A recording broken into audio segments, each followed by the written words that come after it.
41వ పేరాలో ప్రవక్త చెప్తున్నారు,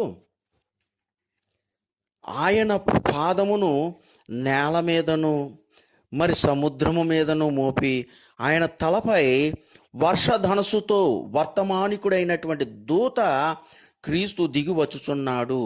ఈ రాకడ సమయమున, ఈ రెండవ రాకడ సమయమున ఈ 7వ దూత విలియం బ్రెన్హామ్ భూమి యందు ఉండును అని చెప్తున్నాడు. మరలా 45వ పేరాలో కనుక చూస్తే ఇక్కడ భూమిపై 7వ సంఘకాలపు దూత అంటే విలియం బ్రెన్హామ్, మరి ఇంకొక దూత బలిష్ఠుడైన వర్తమానికుడు క్రిందికి వచ్చేసాడు. చూస్తున్నారండి, ఈ దూత ఒక భూసంబంధమైన దూత, వర్తమానికుడు. ఎవరు? ప్రవక్త బ్రెన్హామ్.